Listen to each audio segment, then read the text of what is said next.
Nah, fidyah ini sebetulnya itu kelompoknya berbeda. Tapi kalau di dalam pengelolaan zakat, dia masuk di dalam kategori DSKL, dana sosial keagamaan lainnya. Oh gitu. Karena banyak. Nah, masuklah salah satunya fidyah. Fidyah ini itu sebetulnya adalah ganti puasa yang tidak bisa dilaksanakan pada bulan suci Ramadan disebabkan uzur yang tidak mungkin lagi untuk diminta dia melaksanakan puasa di bulan yang lain. Contohnya, kita punya orang tua yang sudah sangat renta, nggak mungkin dia berpuasa, maka dia difidyahkan. Atau orang muda sakit dan perlu mengkonsumsi obat terus-menerus. Kalau tidak dikonsumsi obatnya, misalkan mungkin penyakitnya akan kambuh dan membahayakan kepada jiwanya. Maka itu nanti boleh difidyahkan jika tidak lagi ada harapan bahwa dia ini akan sembuh di kemudian hari. Oh, seperti itu. Nah, itu fidyah.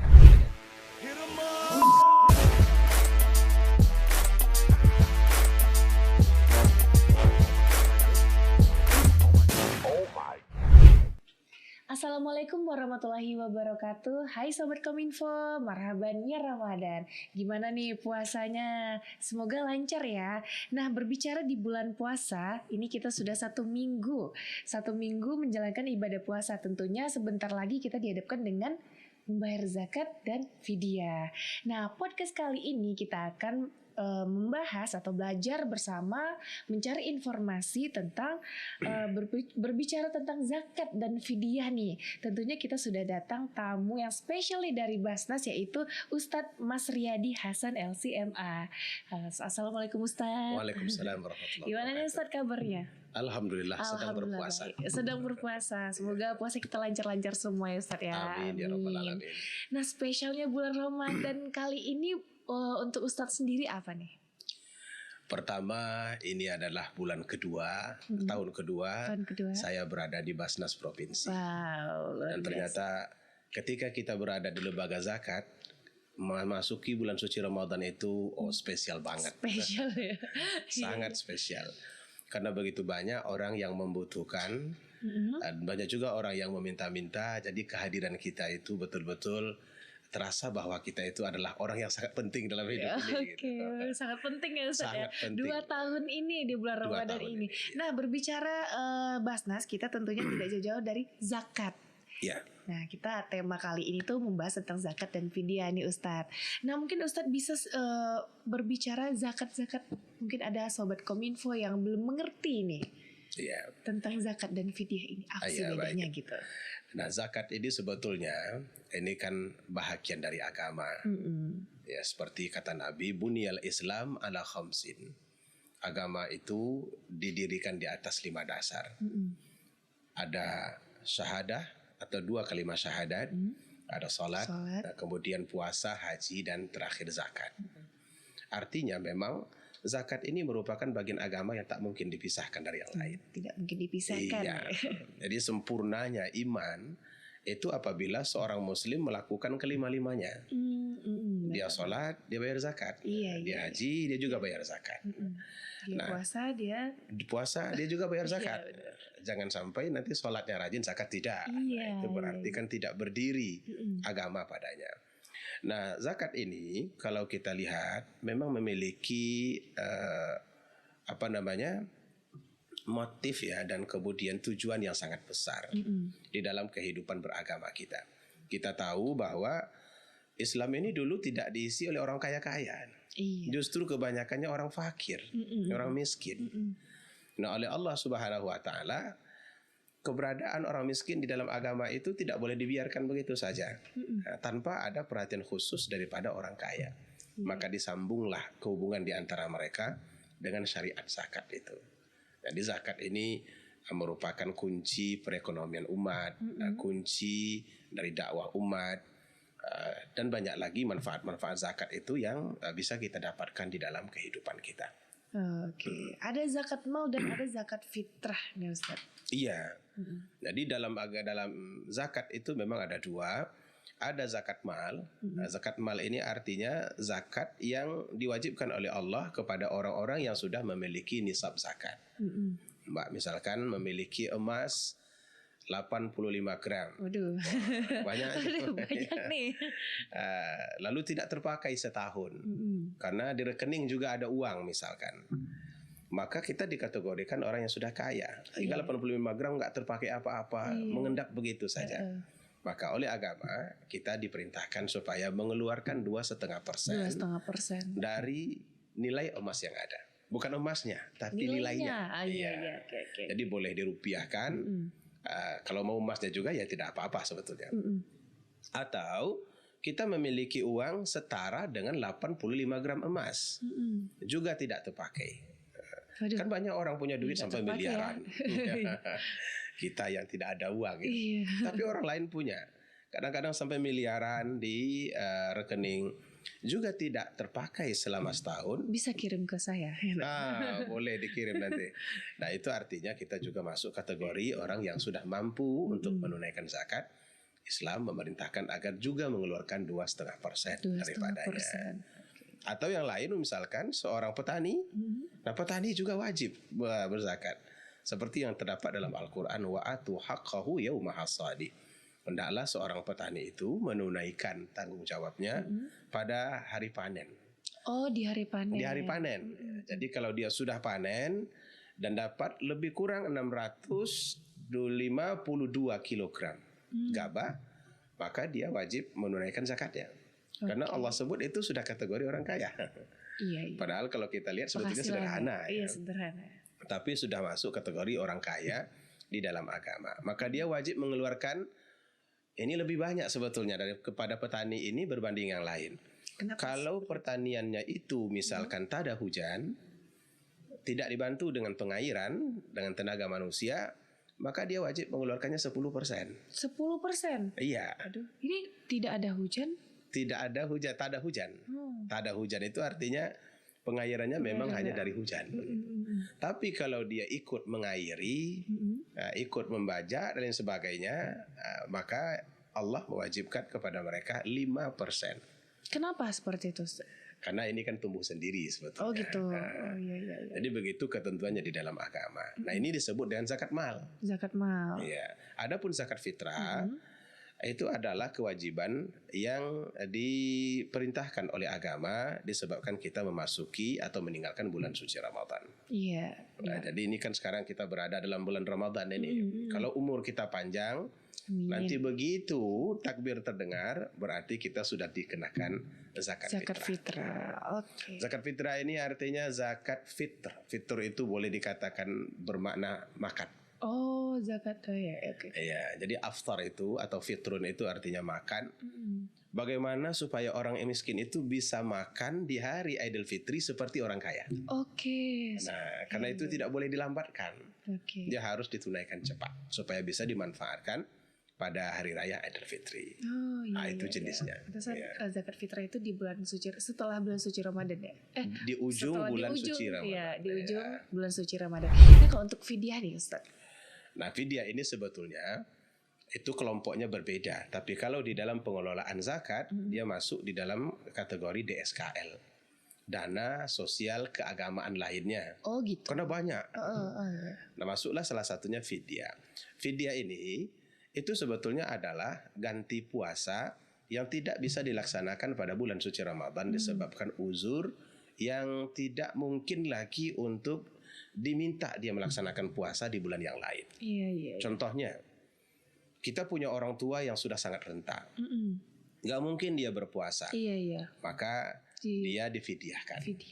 Atau orang muda sakit dan perlu mengkonsumsi obat terus-menerus. Kalau tidak dikonsumsi obatnya, misalkan, mungkin penyakitnya akan kambuh dan membahayakan kepada jiwanya. Maka itu nanti boleh difidyahkan jika tidak lagi ada harapan bahwa dia ini akan sembuh di kemudian hari. Oh, seperti itu. Nah, itu fidyah. Jadi ada dalam Al-Quran begitu. Kalau misalnya ini Ustaz, ini kan perempuan halangan, terus dia lupa membayar yang bulan lalu, terus di tahun depannya sudah Ramadan gitu. Nah itu bayar fidyah juga. Ada ulama mengatakan dia membayar fidyah. Fidyah ini boleh dikatakan sebagai denda melalaikan. Iya. Karena sebetulnya dia masih punya waktu yang sangat panjang. Ya. Ya begitu dia selesai Ramadan, hari pertama atau setelah hari raya Idul Fitri itu sudah boleh Udah dia boleh, mengqadha ya. puasanya. 360 hari tak terqadha kan. Ini kan terlalu lalai namanya. Maka ada ulama yang mengatakan bahwa dia diharuskan membayar fidyah sekaligus ganti puasa. Oh, diganti Itu sebagai lagi. denda, ya. Tapi ada juga yang mengatakan ya udah hanya sekedar qadha saja. Cuman melalaikan itu sebuah dosa baginya. Oke. Nah, buat wanita nih, Ya. kadang kan mungkin banyak yang lupa juga atau apa gitu kan. Tapi itu pertanyaan itu banyak sekali nih Ustaz. Iya. Sebenarnya bukan hanya kita saja. Fidyah. Di Aisyah pun dia mengqadha puasanya itu sangat lambat. Di bulan Sya'ban malah. Jadi diceritakannya bahwa aku sangat sibuk melayani Nabi. Ya mungkin sebagai pendakwah utama, Rasulullah tentu banyak sekali berinteraksi dengan berbagai pihak yang juga melibatkan istrinya. Ya, hingga Aisyah itu tidak sempat mengqadha puasanya kecuali pada bulan Sya'ban. Nah, akhirnya diqadhanya pada bulan Sya'ban. Maka perempuan wanita yang kebetulan belum mengqadha puasa itu boleh diqadha puasanya di bulan Sya'ban. Walaupun sudah ada di pertengahan atau bagian akhir, itu dibolehkan. Oke Ustaz. Untuk pembayarannya nih Ustaz. Nah, perbedaan antara bayar zakat dan fidyah ini seperti apa nih Ustaz? Kalau pembayarannya sebetulnya hampir sama ya. Kalau zakat yang berkaitan dengan zakat mal itu hitungannya adalah haul. Haul itu kitaran tahun. Kapan kita memiliki harta itu, maka jika sudah sampai 1 tahun dari kepemilikan, maka di situ wajib dibayarkan. Jadi tidak mesti bulan Ramadan. Kalau ada orang memiliki harta di bulan Februari, lalu kemudian bertahan sampai bulan Februari tahun depan. Mbak Pina umpamanya punya emas tadi itu, dari Februari ke Februari sudah 1 tahun, maka wajib dikeluarkannya di akhir tahun. Walaupun itu bukan bulan suci Ramadan. Nah, ini namanya zakat mal. Kalau zakat fitrah, pengeluarannya ada yang sifatnya sempit, ada lagi yang fleksibel. Yang sempit ini menurut mayoritas ulama wajibnya itu ketika terdengar takbir di malam hari raya. Itu sudah wajib menunaikan zakat fitrah. Afdolnya kata sebahagian yang lain itu sebelum orang menunaikan sholat Idul Fitri pagi itu. Cuman kan nggak mungkin. Kita pagi itu sibuk dengan berbagai macam gaya yang akan kita siapkan untuk ke lapangan. Ya, sejadah mana yang mau dibawa, baju mana yang mau dibawa. Jadi sering tak sempat. Maka karena itu lebih baik diawalkan. Boleh juga kita membayar zakat fitrah itu 2-3 hari sebelum Idul Fitri. Itu juga baik. Dan kata Imam Malik, di dalam pendapat Malikiyah, bahkan boleh kita bayar di awal bulan suci Ramadan. Jadi kalau sekarang ini sudah boleh dibayar ini bagi muslimin dan muslimat yang ingin membayarnya supaya lebih aman ya. Karena kita takut kalau sudah nanti sampai 10 terakhir Ramadan lupa. Satu, yang kedua kita mulai bersibuk-sibuk untuk pulkam. Pulang kampung, banyak macam-macam. Dan hitung-hitungannya juga agak ketat ketika itu. Karena pengeluaran sangat banyak. Nah, sedangkan fidyah itu dibayar setelah bulan suci Ramadan. Oh, setelah bulan suci Ramadan malah. Iya, setelah bulan suci Ramadan kita boleh membayar fidyahnya. Itu kalau fidyah bayarnya ke fakir miskin. Ke fakir miskin. Fafidyatum min siyamin aw sadaqatin aw nusuk. Orang-orang yang tidak mampu berpuasa karena uzur syar'i yang dia miliki, maka dia boleh membayar fidyah. Fidyah itu harus diberikan kepada fakir miskin. Fakir miskin. It'amul masakin kata Allah. Berarti kalau misalnya yang kayak seperti anak yatim piatu tuh gimana tuh? Anak yatim ini itu sebetulnya tidak masuk di dalam kategori miskin. Karena tak semua anak yatim itu miskin. Banyak anak yatim yang kaya. Maksudnya yang meninggal ayahnya ternyata warisannya ada 3.200 hektar sawit gitu. Nah, kalau diberikan cuma 1 genggam beras, untuk apa bagi dia? Maka karena itu di dalam fikih itu dibedakan. Ada kelompok-kelompok yang diwajib dipelihara dan dia terkait dengan dana sosial. Ada pula kelompok yang wajib dipelihara tapi tidak terkait dengan dana sosial. Anak yatim ini itu tidak terkait dengan dana sosial, tapi kalau dia miskin dia lebih patut untuk mendapatkan. Seperti di panti asuhan. Panti asuhan Iya. Itu kan bukan yatim lagi, Iya bahkan sih. piatu. Iya. Yatim piatu. Karena orang tuanya tidak diketahui di mana. Iya benar Ustaz. Nah kalau untuk menghitung nih Ustaz, tadi kan kita sudah ada pembahasan tentang menghitung zakat. Iya. Mungkin bisa diulangi lagi dengan fidyah, cara menghitung fidyah. Kalau zakat mal, tadi kita sebutkan ada zakat mal itu yang sifatnya pakai persentase. Seperti emas tadi, ya. itu 2,5%. 2,5%. Uang 2,5%. Zakat perdagangan juga, Mbak ya. Oh ada perdagangan. Oh ada. Ya tadi belum ya Ustaz. Ya, tadi belum disebut. Iya benar-benar. Mbak Pinang mungkin punya butik ya. Mbak Icut Ustaz. Oh Mbak Icut. Iya. Biasanya manggil orang itu dipanggil saja sembarangan dulu, pasti sebutnya nama aslinya. Gitu. Iya benar-benar. Mbak Icut punya butik. Butik itu nilainya mulai dari peralatan di dalam, kemudian juga aset-aset yang ada di dalam, bahkan barang jualannya melebihi 85 gram emas. Dan kalau itu usaha berjalan 1 tahun masih normal, itu juga dikeluarkan zakatnya 2,5%. Tapi dari nilai, bukan dari butiknya. Nggak usah dipotong-potong dong pakaiannya untuk diberikan kepada tetangga. Iya benar-benar. Untuk apa juga begitu ya. Kemudian ada juga zakat itu yang dikeluarkan barangnya. Contohnya zakat hewan. Zakat hewan. Iya, zakat hewan ternak. Hewan ternak ini kalau sudah sampai 40 ekor misalkan kambing, itu dikeluarkan 1 ekor. Nah, tapi ini tidak perlu menggunakan haul. Biasanya pakai ekor saja. Kan ada orang punya kambing sekali beranak banyak begitu. Nah, maka hitungannya adalah hitungan ekor, tidak pakai haul. Nah, 2 itu model perhitungan di dalam zakat mal. Sedangkan zakat fitrah itu sebagaimana yang disampaikan selalu oleh pihak pemerintah, lebih kurang 2,7 ya. 2,7 kilogram makanan pokok. Karena kalau kita lihat di dalam hadisnya yang disuruh oleh Nabi itu hal-hal yang terkait dengan biji-bijian seperti gandum, syair, zabib. Misalkan zabib ini yang dikeringkan ini anggur. Anggur yang dikeringkan itu zabib namanya itu. Nah ini kan semuanya konsumsi cepat begitu. Maka para ulama juga memasukkan semua jenis makanan pokok yang berada di sebuah negeri itu wajib dikeluarkan zakatnya seperti mengeluarkan zakat syair, gandum dan lain-lain sebagainya tadi. Nah ukurannya sama 2,7. Itu yang selalu dipegang oleh pemerintah dan masyarakat Indonesia secara umum. Memang ada juga yang mengatakan 3,5. Itu dalam pendapat kan Imam Abu Hanifah. Sebagian umat Islam lebih memilih 3,5. Yang namanya sedekah ini nggak ada masalah kalau banyak. Yang tak boleh itu kurang.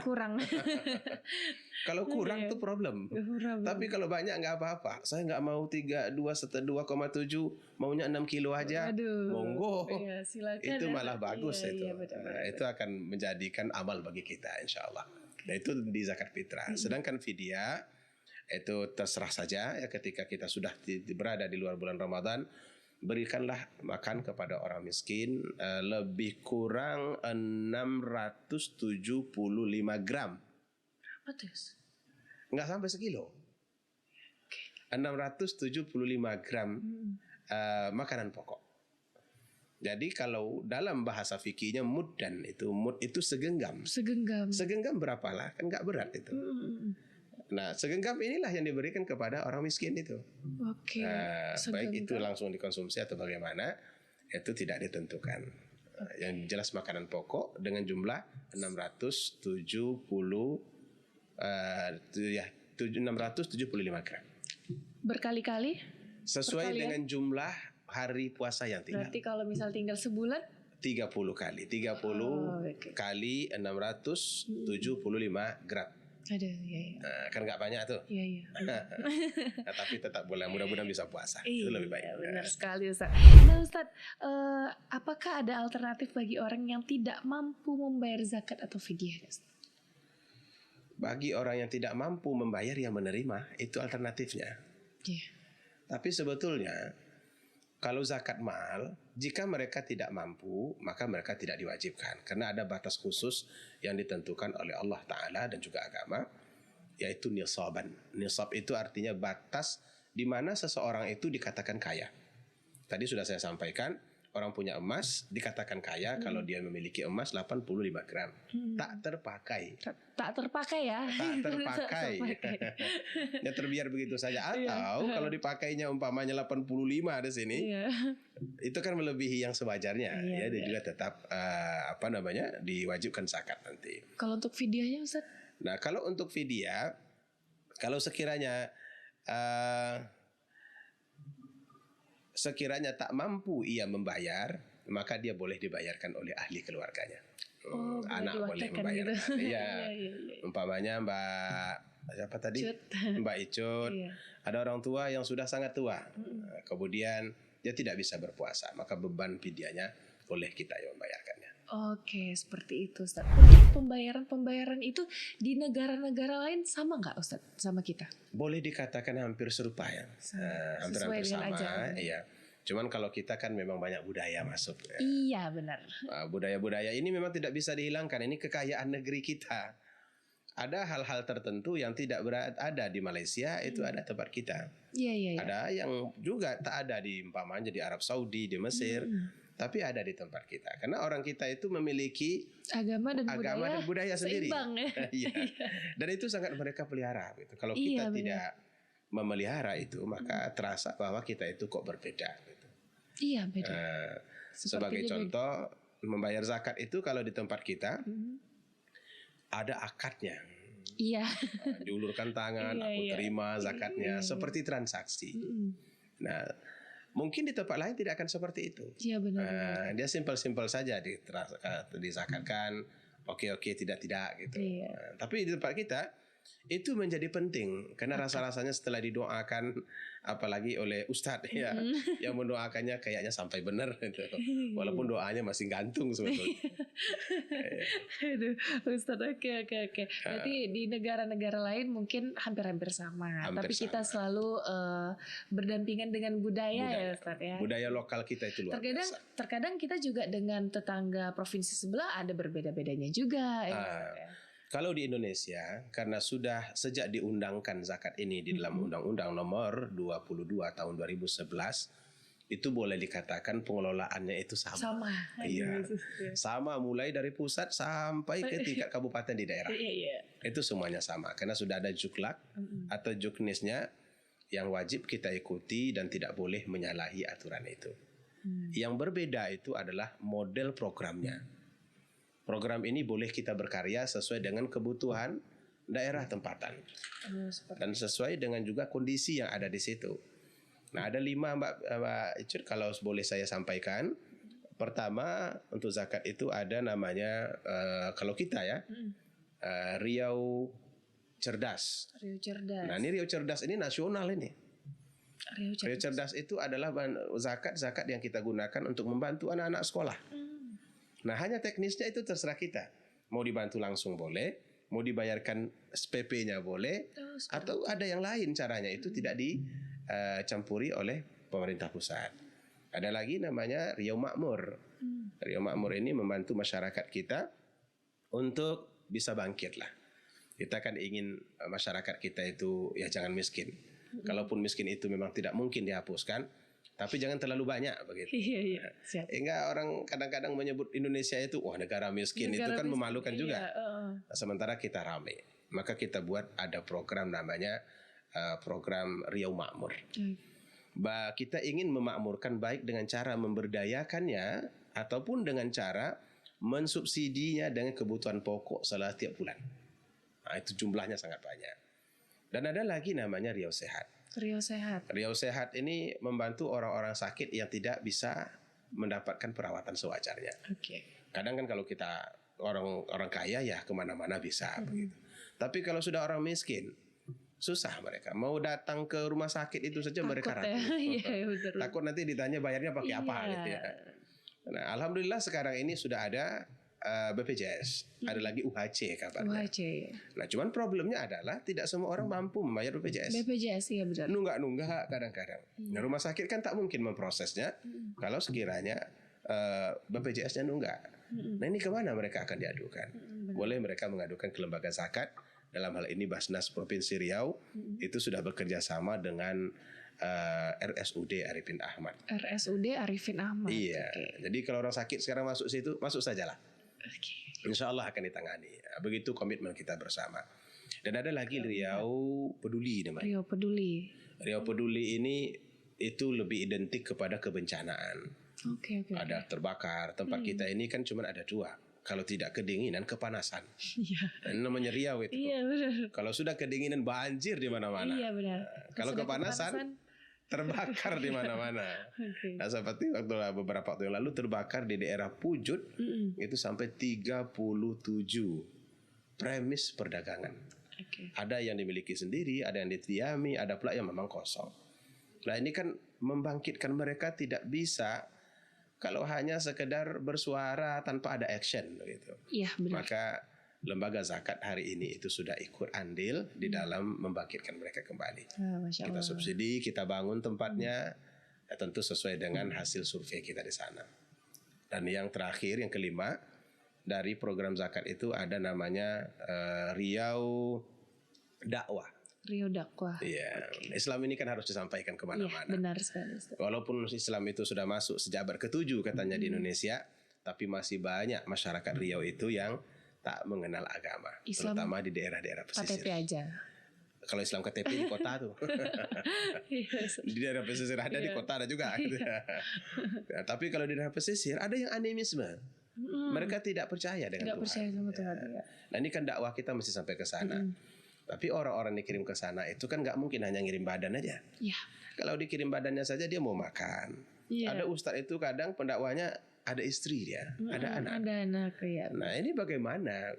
Nah, dulu kita tidak membayangkan bahwa ini harus dijaga. Tapi hari ini alhamdulillah kita bisa membekalkan mereka, selain dari bekal-bekal yang sudah mereka miliki, kita bekal secara ekonomi. Jadi mereka itu kita gaji. Ada bidan kita sekarang itu di Talang Mama, itu digaji seperti pegawai. Masya Allah, rezeki. Tapi kerjanya mondar mandir dari satu sungai ke sungai yang lain. Naik perahu. Berarti Indragiri Hulu. Indragiri Hulu. Waduh. Itu dia naik perahu kemana-mana untuk memberikan pelayanan kepada masyarakat. Dia bidan. Jadi ibu-ibu hamil itu akan diperiksanya sesuai dengan keilmuannya dan mereka diberikan pemeriksaan gratis. Itu yang Riau Sehat tadi. Itu Riau Sehat tuh. Iya. Nah, kalau program Riau Pendidikan ya, Riau Ceria ya? Riau Cerdas. Riau Cerdas ya, Riau Ceria. Kalau Riau Ceria itu di Taman Anak-anak. Iya. Riau Cerdas itu masalah pendidikan. Bagaimana masyarakat itu mendapatkannya? Kalau tadi yang sehat kan ke rumah sakit tinggal lapor gitu. Kalau untuk pendidikan ini seperti apa? Sebetulnya tergantung dari kebutuhan yang dimiliki masyarakat itu sendiri. Kalau kebutuhannya adalah untuk pembayaran hutang, kan ada yang tidak mampu membayar hutang sekolah, tapi tidak semua juga yang berhutang tak mampu. Iya. Ada juga yang memang bukan tak mampu, tapi tak mau bayar. Tak mau. Nah, kalau yang tak mau, beda. Kalau yang tak mau bayar, itu kita tak bantu. Iya, karena nanti membudayakan sifat ketidakmauannya itu. Tapi kalau memang benar-benar tidak mampu, dia boleh mengajukan ke Basnas Provinsi Riau. Nah, syaratnya sama saja seperti yang lainnya. Pertama ada KTP-nya, yang kedua ada KK, yang ketiga ada surat keterangan hutangnya dari sekolah, berapa hutang itu, dan yang keempat kita masukkan foto rumah, tampak luar dan tampak depan dan tengah. Apa gunanya itu? Untuk memastikan bahwa dia miskin begitu. Dan yang kelima ada satu lagi SKTM namanya, surat keterangan tak mampu. Jadi dua-dua ini kami butuhkan. Nah, kalau kebutuhannya adalah kebutuhan untuk beasiswa atau bantuan pendidikan yang lain, dia boleh mengajukan langsung dengan mengisi formulir yang ada. Dengan menyertakan proposal pun tidak ada masalah. Namun tadi tetap kita letakkan syarat di situ. Bagi bantuan pendidikan yang sifatnya beasiswa, itu kita prioritaskan kepada anak-anak yang tak mampu. Jadi orang tuanya yang kesulitan, itu kita prioritaskan. Kemudian yang kedua, kita prioritaskan yang berprestasi. Nah, kalau yang netral-netral saja, kita suruh naikkan dulu, biar bisa dapat. Nah, kalau dibantu juga nanti membantu orang netral. Orang netral ini kemana-mana nggak bisa dibawa. Kemudian kalau sekiranya perlu juga Nah, maka nanti masuk kategori ketiga, kita lihat kebutuhan bidang yang betul-betul sekarang ini dibutuhkan oleh pemerintah. Oke. Umpamanya kita butuh nuklir misalkan. Waduh. Ada yang memang cerdas luar biasa dan cocok untuk sekolah nuklir, kita sekolahkan. Biar dia pulang nanti bisa membangun bangsa Indonesia. Wah, luar biasa nih Ustadz. Nih masyarakat harus tahu nih Sobat Kominfo nih. Iya, harus tahu nih. Kalau untuk Basnas sendiri yang diutamakan dari Basnas, pembayarannya apa nih kira-kira? Zakat seperti apa? Sekarang ini zakat kita yang berada di Basnas itu boleh dikatakan beragam, walaupun masih didominasi oleh zakat. ASN ya. Sumbernya ya, ASN ini masih mendominasi lebih kurang 76% kalau tidak salah kemarin terakhir kali. Tapi kita lihat juga ada peningkatan yang cukup signifikan pada zakat individu.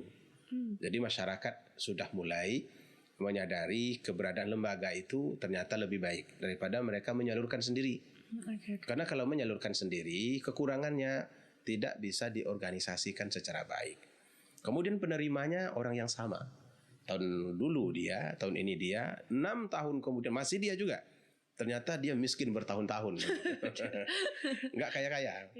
Nah, kalau di dalam lembaga itu kita tengok apa sebetulnya kebutuhannya. Miskin dia, miskinnya kenapa? Apakah mungkin karena dia tidak sekolah, atau mungkin karena dia tidak punya modal, atau mungkin karena kesehatannya tidak memadai untuk bekerja? Maka kita akan beri dia sesuai dengan kebutuhannya. Ini yang tidak ada pada zakat orang yang pada individu. Karena mereka tidak akan berpikir tentang itu. Yang penting dikeluarkan zakatnya ya sudah. Tapi kalau kita akan pakai survei, ada di situ asesmen, ada di situ TOR panduan untuk pelaksanaan, ada di monitoring, ada evaluasi. Jadi tahapnya itu lama. Banyak. Karena itu kami punya tim yang juga cukup banyak. Oke Ustadz. Nah Ustadz, ada pertanyaan dari netizen kita nih. Apa hukumnya jika seorang tidak membayar zakat atau fidyah meskipun mampu melakukannya Ustadz? Terakhir Ustadz. Kata Allah dalam Al-Quran, وَالَّذِينَ يَكْنِزُونَ الذَّهَبَ وَالْفِضَّةَ وَلَا يُنْفِقُونَهَا فِي سَبِيلِ اللَّهِ فَبَشِّرْهُمْ بِعَذَابٍ أَلِيمٍ. Orang-orang yang tidak mau bayar zakat, menyimpan harta bendanya emas dan perak dan tidak mengeluarkan zakatnya, fabashshirhum bi'adzabin alim. Maka beritakan kabar gembira kepada mereka bahwa mereka akan diazab dengan azab yang pedih. Nanti di hari akhirat akan diambil oleh Allah Ta'ala zakat yang tak dikeluarkannya itu, lalu disetrikakan ke dahi mereka, kemudian ke sisi kiri di punggung mereka. Apa kata Allah? Inilah yang kalian tahan-tahan dulu, yang tak mau kalian keluarkan itu, maka coba rasakan. Kena setrika dunia saja begitu pedih, apalagi setrika akhirat ya. Jadi tidak membayar zakat itu dan fidyah itu merupakan sebuah dosa yang mesti nanti berdampak sampai ke akhirat. Oleh karena itu tentu kita himbau ya agar masyarakat mengeluarkannya, karena itu hak orang miskin sebetulnya, bukan hak kita. Nah, sama kalau kita berhutang kan kita nggak mau bertemu dengan orangnya, takut kita ditagih. Tapi orang miskin nggak pernah nagih kita kan, padahal hak dia ada pada kita. Nah itu dosa tidak membayar zakat dan fidyah. Oke baik Ustadz, mungkin Ustadz ada statement untuk Sobat Kominfo nih. Pertama tentu kita mengucapkan terima kasih kepada seluruh masyarakat Riau. Saya mewakili Basnas dalam hal ini untuk yang telah memberikan kepercayaan kepada Basnas Provinsi Riau untuk menunaikan zakat. Dan harapan kita memang pengelolaan zakat di daerah kita ini semakin lama semakin baik. Tentunya dengan ada semangat bersama. Apabila Basnas ini besar, zakat kita juga besar, maka peran lembaga ini juga bisa lebih besar untuk mensejahterakan masyarakat di Provinsi Riau. Alhamdulillah semua itu hari ini sudah mulai kita rasakan. Mudah-mudahan ke depan itu akan lebih terasa lagi. Oke baik, terima kasih nih Ustadz Mas Riyadi Hasan udah mau main ke podcast kita, udah memberikan informasi tentunya untuk Sobat Kominfo. Dan di bulan suci Ramadan ini tentunya jangan hanya ingat puasa ya Ustadz ya, tapi bayar zakat. Bayar zakat, Karena kan kalau puasa nggak bayar saja. berdosa ya Ustaz ya. Iya. Nah, oke Sobat Kominfo, itu dia tadi bincang-bincang seru kita. Semoga Sobat Kominfo mendapatkan ilmu dari bincang-bincang kita pada hari ini. Saya Ducidana Putri dan tim yang bertugas mohon undur diri. Jangan lupa terus saksikan podcast Diskominfotik Provinsi Riau di YouTube channel Diskominfotik Provinsi Riau. Assalamualaikum warahmatullahi wabarakatuh. Sampai jumpa. Hit 'em up.